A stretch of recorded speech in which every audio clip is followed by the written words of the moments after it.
Hi, everyone. Nice to see you here today. I'm Myra Lewin of Hale Pule, Ayurveda and Yoga. And today we're going to talk about skin. So our skin is one of our 5 sense organs, and it provides us with protection from the external environment, and it helps to support the physical body. It's kind of practical and simple. But it's one of the primary ways that we excrete toxins from the body. We experience much of the world through touch, but it's also an expression of what's going on inside the body and the mind. So the quality of our digestion is reflected in the quality of the skin. When digestion is poor, the skin can become rough and crusty. It can have poor coloring. It might be saggy, or it might get really tight. It could become dry or oily. And that's all related to our internal hydration, an imbalance of foods, poor eating habits, or all of those things. So our skin varies with our constitution. Digestion is or our constitution, which is called our prakriti. So with more vata in the constitution, the skin might be thinner and darker and tend to be cold. It'll tend to be dry also. But with more pitta in the constitution, then the skin is medium thickness. It tends to be fair, maybe a little more sensitive to things, to the sun and to other external influences. Whereas with more kapha in the constitution, the skin is thicker. It can tend to be a little oily. It tends to be moist. It will have larger pores, and it'll usually feel more cool. So, but remember, these aren't strict lines. We can all have a little bit of that, or not as much. So, recognizing though these differences in the skin is important because it's a general characteristic that's related to your constitution. And so it's good to learn how to work with it and not expect it to be like someone else's. But so most importantly, though, for us to each take care of our skin is that the skin reflects the imbalances of the doshas and the imbalance of our agni, our digestive fire. So when your skin's not quite right, then you need to ask yourself, how are things going in the inside? How's it going physically? Am I doing things that are causing disturbance? If there is a disturbance there, that's usually the case. And then how am I doing mentally and emotionally? Am I allowing things to process through, or am I hanging on to them? So these are things that have a huge effect on the skin. So when our skin is dry, we need hydration. So drinking enough water is important, but too much water will actually increase vata dosha. And as vata goes up, increasing, the air and the ethers, that cold and the dryness increases, the body dries out. So the main part of our hydration needs to come from water content food. Things like cooked whole grains, cooked vegetables, and fresh fruits. It can also be a reflection of not enough oil in the diet. And so we need to have some oil cooked in with our food on a regular basis. When our skin is oily, then that means there's congestion in the system, usually from too much oily food, too much sour food or acidic food. Excess dairy can do that, excess salt, or excess of sweet foods or sugary foods especially. We can have sagging skin, particularly under the chin. And this is related to an imbalance of agni. You're not digesting what you're consuming. So it's really important to take care of agni. When the skin gets very tight and wrinkled, then there's dehydration, like I mentioned, but then there's also tension. Those are the primary factors. And all of these things, actually, they start out really small. And then we just keep doing things the way we're doing them, they grow. And it's interesting because so much of this gets blamed on the aging process, when actually most of it is just from imbalance in our diet and our way of living. So in some ways, with all the changes that we've all made, living a little differently right now, and hopefully we'll be back to interacting with each other in a human and healthy way soon. But that it gives us the opportunity to really take a look at this, to take a look at how we've been living and how we can keep that more balanced in the future. So the quality of the muscle and the fat tissue can become very poor from poor digestion. And this can also have a negative effect on the skin. It can become dull, and this is also how cellulite takes place. So that comes from deeper inside.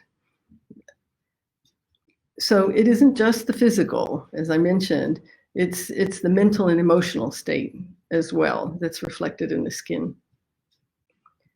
Now, acne, we mostly talk about it from digestive disturbance, and there's various kinds of acne, and the kind and the extent depends on poor eating habits, poor quality food, poor combinations of food, not chewing food, eating too often, meaning snacking, overeating in one sitting, and some other things too.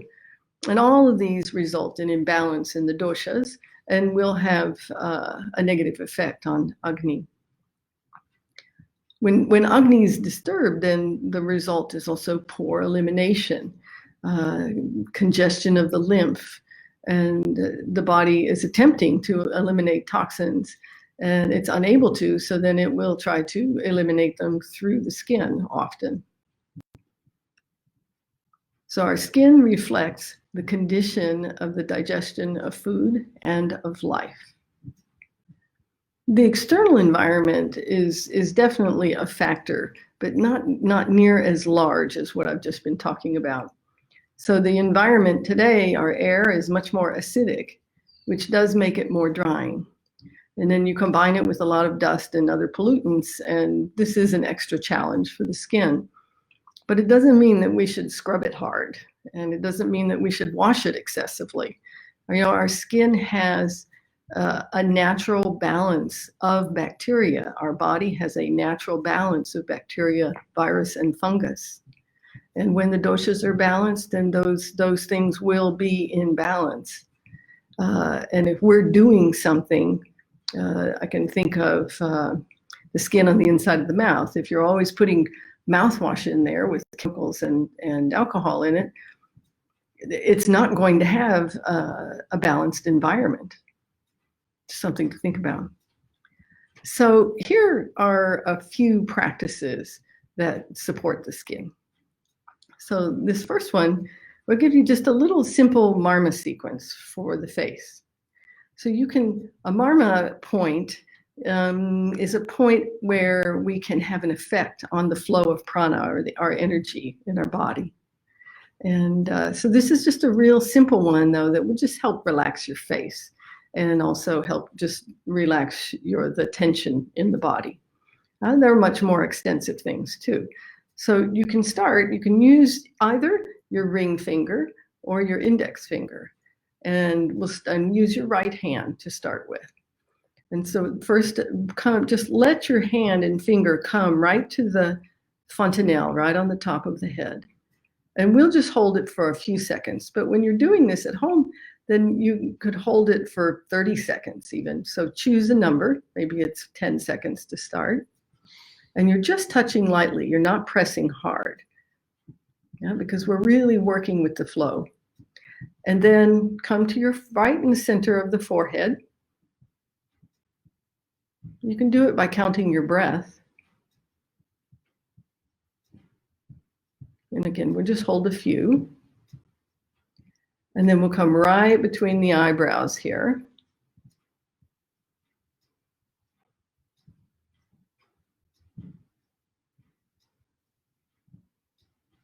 And now we'll use both hands for the next one. So again, you can use your index finger, or you can use your ring finger. Now come to the temples, just above and outside where your face comes and meets your hairline for most of us. And just hold lightly there. Relax your shoulders.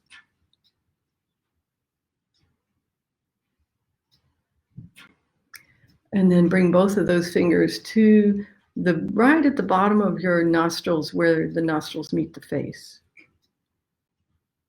And you can learn to just feel into those points.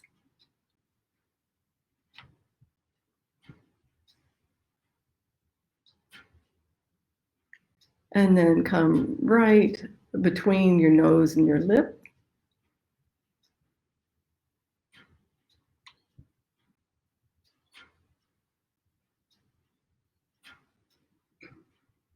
And then come right to your chin.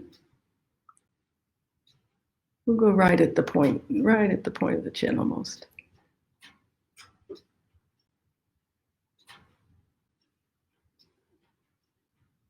And then come to the notch right at the top of your sternum.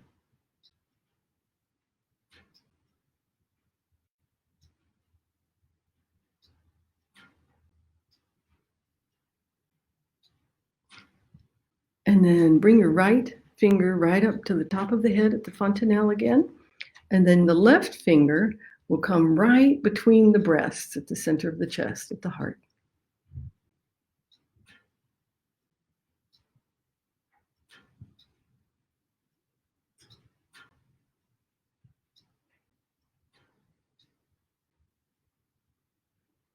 And that's it. Try this in any time of day, morning or evening, and it helps to get the energy moving around the face and the head, and remind us to get connected to the heart.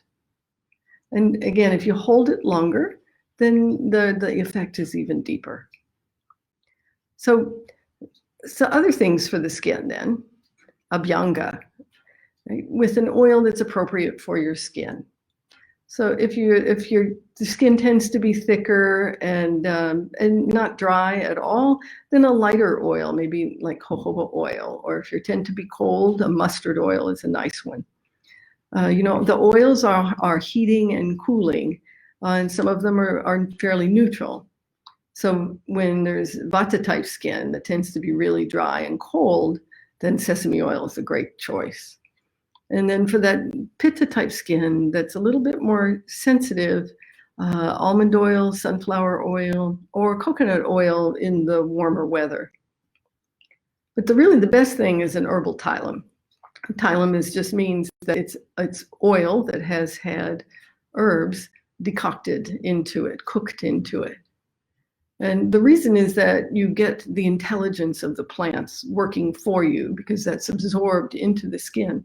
And we use sesame oil for this, but the sesame oil, once it's had the herbs decocted into it, is not as heating as just a plain sesame oil. So it'll improve the quality of the skin and the appearance, but it also works in the deeper layers so that the processing out of toxins and our ability to deal with the external is improved as well. So in kapha season, in the spring particularly, there's a treatment called Garshana that's done also as part of treatments in Ayurveda. But you could think of it like maybe you're familiar with skin brushing or dry brushing. But Garshana is done with a raw silk glove. And it's really a wonderful way to cleanse toxins from the system. So you could go to the Hale Pule website and use the pattern that we suggest for abhyanga and do this. You can, there are some people on Etsy that make the silk gloves, or you could make one yourself. It's made out of raw silk, so it has just a little bit of bumpiness to it. It's really best for most people not to use a rough, hard brush on the skin. It depends on your skin. Some will tolerate that more than others, but don't just assume because it's a dry brush that you should be able to use it on your skin. Another tip is that 15 minutes in the sun, just to have, not only to have fresh air, but to have the natural light on your skin, in your eyes. Even if you live in a place where it's really cloudy, it's still better to be in natural light than in artificial light. But then again, remember that excessive sun exposure, especially midday exposure when it's very hot, isn't a good idea. I know there's a lot of Ayurvedic soap around these days, and as soap goes, it's really nice stuff, I'm sure. But in general, leave it out. You don't need soap on your body. If you're doing physical dirty work, then that might be called for. But a lot of times, water will just take care of it. But for under the arms and between the legs as needed, yes, of course. But on the rest of the body, try going without it. I think you might be very happy with the results. And then avoid putting chemicals on your skin. The skin is one of the 5 senses. And we absorb. It's just like putting it in your mouth and eating it. For example, make sure that whatever you're bathing in, the water that you're bathing in, is as clean and pure as possible. So, for example, if you live in a place where they're putting fluoride in the water, and or in a city environment, they're putting chemicals in the water, and do your best to try to clean that water up a bit, because whatever's in there you're consuming, and especially if you're taking a warm to hot shower. It's the things that we do every day that really make a big difference. And if we adjust those so that it's a little more conducive to the human body, we feel a lot better. Then there are lots of recipes for skincare, for facials and things of that nature. You can take a small avocado and mash it up. It needs to be very ripe. With 1 to 2 teaspoons of honey and a teaspoon of rose powder and some water, or you could just use rose water if you have some that's of a good quality. And you just make a paste with that and put it on the skin. And that can be done not only on the face, but if you have other parts of the body that you feel you'd like to give some nourishment to. Or you could, let's just say if you had a little bit of acne going on, you could use some rose water and turmeric. Now, but the turmeric is messy, so you have to be careful with that.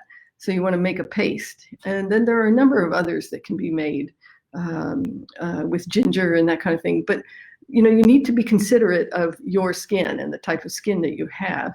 And then that's how we would choose the remedies that would be most appropriate for you. And then I was thinking about yoga poses that are really helpful to the skin. And I think about Pawan Muktasana, which is a freeing the wind pose. And so it's good for digestion, and that gets reflected in the skin quality. The regular practice of pranayama in an appropriate manner on a regular basis, in a sattvic manner, meaning a balanced manner, that's right for your constitution and your condition at the time. So it's not really that complicated, but it is specific to you. And that's going to keep your prana flowing, and that helps the skin to remain well nourished. People ask me often, what should I put on my face? And my response is as little as possible. Keep it really simple. A high quality oil with maybe with some appropriate essential oils for balancing the dosha, that works really well. And then the type of oil, again, will depend a little bit on your skin and the time of year. We make dosha balancing face oils at Hale Pule. Actually, I make them, and they're really wonderful. And that's it. That's all I use. I use water. I use that. So, and if you have problems with the skin, then sometimes something else might be called for, but not much. You want to correct it from the inside. I hope that today that I've stimulated you to not only look at what you're doing to your skin on the outside, but to look at what you need to do on the inside, to let your spirit shine through your skin. And perhaps this will influence your choices. If a skin problem comes up, don't just go out and buy something to try to fix it. Look inside for the solution. There are lots of home remedies that will work to give you relief from a skin problem. If you have a rash that comes up, rash or hives or things like that, then taking fresh cilantro, put it in a blender with some water and grind it up and have a little bit of that juice through the day and put the pulp on the rash, really, really works well. And it's not going to solve the problem inside that's causing it, but it will give you relief. So just always remember that if something happens, that means something needs to change. And when you make those changes, usually inside, sometimes on the outside, then it's going to resolve itself. And the most important thing is to smile often and learn to accept life and work with it rather than be in resistance to it. Keep it really simple. So the majority of influence on your skin is from the inside, digesting life and everything you consume through your 5 senses. So be particular about what you expose yourself to. Beauty comes from the inside. Okay, let's see. We have a few questions that have been sent in. Mm-hmm. So somebody asked about eczema. Eczema, okay. Eczema is an expression of what's going on inside, and there are types of eczema. So eczema can be dry and itchy. And that's usually related to a vata imbalance. And it can be dry, it can be itchy and bleed. And this is usually related to a pitta imbalance. Or eczema can also be oozy and wet. And this is a kapha imbalance. And so it comes from excess dosha that disturbs the agni, or digestive fire. And it causes, there's a level of what we call ajirna, which means indigestion, means you didn't digest what you consumed. So this is a problem that's corrected from the inside. It's not difficult. If it's extensive on the body, it takes a little while, but it just requires changes in what you're doing, but can definitely be resolved. Yeah. Okay. Somebody asked about milia on the face and if this is caused by dietary what you're eating, or what's the Ayurvedic view on that? So milia are they're little white bumps that will come, and if you look at it, they look like little cysts, but they can be tiny, and sometimes babies have them too. And this is congestion. So it means there's congestion in the system. If it's on a baby, then it usually means that mom had some excess kapha or some congestion in the lymph. But it typically comes on adults from an excess of heavy or congestive foods, or too much oily food, and usually agni is imbalanced as well, meaning elimination probably isn't taking place properly. Yeah. So it's typically going to be related to vata and kapha. And what about chronic hives? Is this food, diet? Okay. Yeah. So hives come from diet and food, and how you eat is definitely a factor, a large factor. But it's usually stimulated. It's stimulated by overstimulation. Yeah, so in other words, if you're either in resistance to something or you're really nervous about it, then what will happen is that sometimes that response, though, is delayed. In other words, that you might get, let's say, if you were going to have exams at the end of school, and so you got really worked up about it, and then it happened that you had the exam. And then afterwards, you might get the hives. So this depends a little bit, then again, on what doshas are out of balance in the individual. And sometimes when they come all the time, well, because the system is imbalanced to that extent. So there's something creating some overstimulation, and then poor food and poor diet will create the blockages that will then have the body try to get rid of that in one way or another.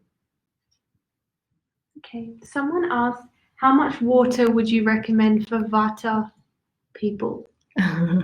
Okay. So how much water? It depends a little bit on, let's say you're not doing excessive physical work for work, and that you live in a moderate place, let's just say, not excessively dry, not in the middle of the desert, then probably about a liter or a quart. So, and you really ought to have it about that much at a time, about a half a cup or at a time. So if you have about a half a cup every hour, that'll be enough.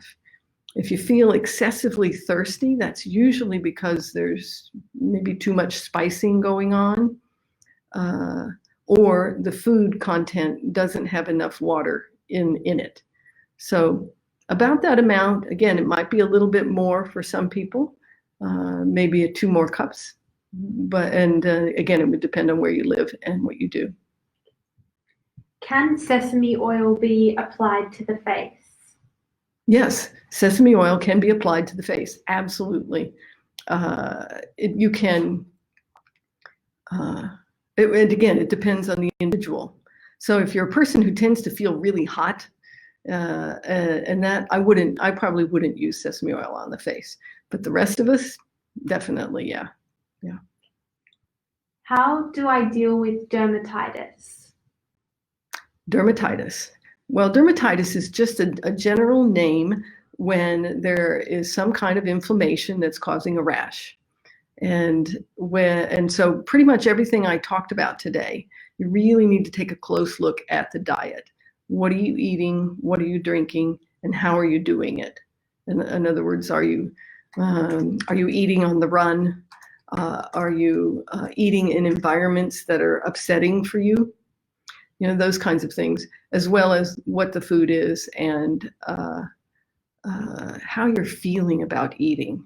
Our attitude about it is really important. If we're feeling like, the fear of being fat, and those are things that are going to disturb your digestion. Okay. Someone wrote in response to your statement about the neck. They said, I come from a family of saggy neck skin. How much does genetics play into this, and can it be assisted, improved? Okay. No, genetics actually probably plays almost none in terms of influencing that. But if you look at it, you probably all eat kind of similarly. Even if it's just your attitude about eating, or you probably maybe eating the same food or similar environments, all of the things that will have an effect on that. So if you do something to do the things that need to be done to take care of Agni, I would venture to say that can be corrected. Certainly if you're over 60 or over 70, it might not go back perfectly like a young person, but it can become much less. And we have a program that's about to come out called Agni Therapy, and that might be something to consider if you're interested in having that change. Does Jalaneti aggravate Vata dosha? Does Jalaneti? No, not if it's done properly. So Jalaneti is using water and salt in a neti pot, and it's put into the sinuses, so in one nostril and out the other. It needs to be done correctly, and it should never be forced. And so it actually can be a fairly gentle kind of practice if it's done properly. So the answer to that is no. However, you do need to use an oil afterwards. And again, I'm talking about a drop of oil, just enough to lubricate. Ghee is something that works very well on this for most people. A lot of times people use the oil afterwards and use way too much, and then it's very unpleasant. Okay, someone wrote and said, I do Abhyanga every day, but I still have dry cuticles. I'm Vata Pitta. Mm-hmm. Well, that means that if you're not, assuming you're not exposing yourself to chemicals on your hands and things like that, but the dryness and the cuticles it can be a little bit from the environment, and mostly it just means there's a little bit of Vata, there's a little bit of dryness going on still. Yeah, and that's something, personally, I can go in and out of that. And I think the environment has a little bit of effect if it happens to get very dry. But if I get a little bit worked up about anything, that'll do it, even though Vata in the bigger sense feels like it's pretty grounded. Okay. What about cracked heels? Cracked heels. Okay, so yeah, that's a good one. Vata is responsible, Vata being air and ethers, right? It's dry, it's cold and light. It's responsible for everything below the navel. So we know, and the farther you get from the torso, where the home of Vata is in the colon, the farther you get, the more potential it has to get dried out. And so that's a Vata problem. You start putting oil on it, but then you've got to get more lubrication into the body. So it has to do with oil and hydration inside in the body. So in the diet, being digested appropriately, putting a bunch of oil in there, just taking tablespoons of oil in that, which I've noticed a lot of people doing these days. That's not it. You're not going to digest that well in most cases. So it needs to be cooked in the food, and you need to be digesting well. And then that can be corrected. Okay. Is dark circles under my eyes related to what's happening on the inside of my body? Yes, it is. That's a great question. So dark circles under the eyes can be from not enough sleep, which will have an effect on Agni, your digestive fire. So the digestive fire, then when it's weakened, then you'll get dark circles under your eyes. I had dark circles under my eyes most of my life before I came to Ayurveda, and not so much now. If I don't get enough sleep, maybe a little bit. So sleep, though, not enough sleep will weaken Agni as well. So you might say, oh, I'm doing all my diet perfectly, and I'm eating, not eating between meals and all that kind of thing, chewing well.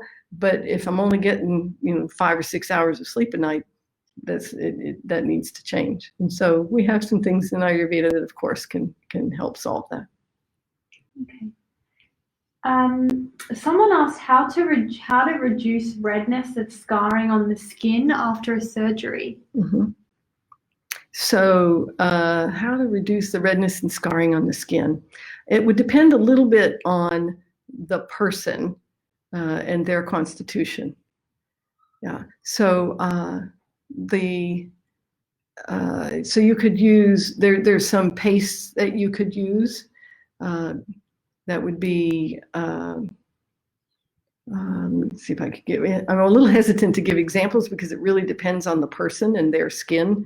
But they're pastes that can be made with spices that are found in your home typically, and that will help reduce the redness. After we're assuming that the wound has healed. There are oils that we have that will help the wound heal, and then there are pastes, or lepas are called, that can be used then to reduce the redness, depending on the person again. But something with coconut oil and fennel powder and things like that can be really helpful. Okay. And a new mother is breastfeeding and she has a dry scalp. Okay. Well, the one thing that would really help would be to oil the scalp. To think about all the things and check on the things that I've talked about, meaning, are you getting enough hydration from your food? Are you consuming enough water, but not too much? If you're breastfeeding, it'd be really nice if you were having some warm raw milk at least once a day. But then putting sesame oil on the scalp could be very helpful. Again, as long as you're not a person who is excessively or is overheated in the body, in which case there are some hair oils, some very nice hair oils that can be used for that dryness and itchiness on the scalp. Okay. Someone wrote in saying that they're prone to acne. They get some acne and they're wondering if coffee is inflammatory for their acne. Yes. Yes, it is. Caffeine is. In its all of its forms that I know of, because most acne has pitta involved. It can also be vata and kapha. There are different types of acne, no doubt, but it all comes from digestive disturbance and imbalance in the dosha. So yes, coffee is definitely a significant factor. Okay, and we'll just finish with this last question because it's been over half an hour. But a lady wrote in, she's in quarantine on a ship for almost 2 months, I think she said, and she has a kapha pitta constitution, and she's a bit stressed, and she's starting to get acne on her face and on her back, and wondering if you have any advice. Right, on the face and the back, and especially if it's in the middle of the face, that usually that's pitta related, meaning that there's maybe too much hot spicy food, too much salt, too much acidic food, fermented food, sourdough bread, all of those things that they would aggravate that, or too much dairy, too much cheese, things of that nature. That's what I would do, is I would try to check on those things. Alcohol and caffeine are also big factors. And I would try to move away from those things or minimize them. And oh my, I bless you. I hope that you're able to move on from there soon. Okay, with that, I think we'll finish up. So you can see that the skin it's a huge topic. We tend to just maybe think of our face, or we think about, is it dry or not, and things like that. But when we start to take care of ourselves and take responsibility for ourselves on the inside, then the skin then it's just a blessing. It's something that's just part of us. That's a wonderful thing. So till next time.